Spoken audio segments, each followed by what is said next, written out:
Premier ministre. La parole est à Monsieur Thierry Benoît. Merci, mon cher président. Je voudrais revenir sur un problème qui touche des millions de Français, à savoir le coût et la hausse du prix des carburants. 300 €, 400 €, voire plus de coûts de carburant par mois pour se rendre au travail. Chacun en France sait que la part la plus conséquente du prix du carburant, ce sont des taxes. Naturellement, des mesures ont été prises, le chèque inflation, les indemnités kilométriques sur les frais réels. Cependant, aujourd'hui, comme en 2018, la question qui se pose est la question de la trajectoire fiscale liée à la transition énergétique. Et on a tous en souvenir ce qu'il en est advenu en 2018.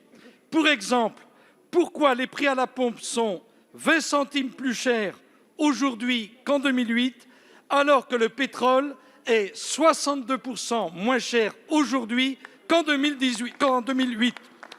Le carburant augmente pour la 6e semaine consécutive. En octobre, quand nous avons débattu et voté le budget pour 2022, a été inscrite une recette qui sera largement dépassée par le montant des taxes collectées à cause de la hausse des prix du carburant. Ma question, le gouvernement est-il prêt à limiter l'inflation sur le carburant en fonction de la recette budgétaire prévue lors du vote du budget en octobre 2021 pour le budget 2022 et ainsi prendre de nouvelles dispositions pour limiter la hausse du prix des carburants parce que cela devient inacceptable pour une bonne partie de nos concitoyens qui n'ont pas d'autre alternative à la voiture, notamment pour se rendre au travail. Merci, monsieur le député. La parole est à madame Bérangère Abba, secrétaire d'État auprès de la ministre de la Transition écologique. Merci. Merci, Monsieur le Président, Mesdames, Messieurs les députés, Monsieur le député Benoît.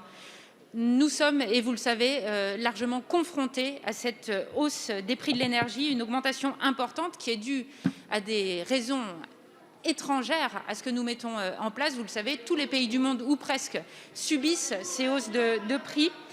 Et nous avons, face à cette situation, apporté des réponses massives avec le chèque énergie exceptionnel de 100 € d'abord, qui a touché presque 6 millions de ménages modestes, notre action pour bloquer le prix du gaz à son niveau d'octobre 2021, ou encore pour limiter la hausse des tarifs réglementés de vente d'énergie à 4 % lors de la revalorisation de février 2022. Vous vous inquiétez à juste titre du prix à la pompe.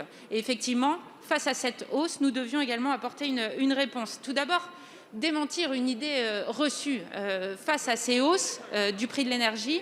Le gouvernement ne tire aucun bénéfice de cette situation pour deux raisons tout à fait évidentes et que vous êtes loin d'ignorer. Tout d'abord, l'État lui-même a une grosse consommation énergétique et secondo, nous déployons des dispositifs sans précédent pour aider, accompagner les ménages et amoindrir cet impact sur leur budget. Nous avons donc, face au retour de l'inflation qui touche notamment le carburant, adressé une indemnité inflation, vous le savez, de 100 € pour tous les Français gagnant moins de 2 000 € mensuels.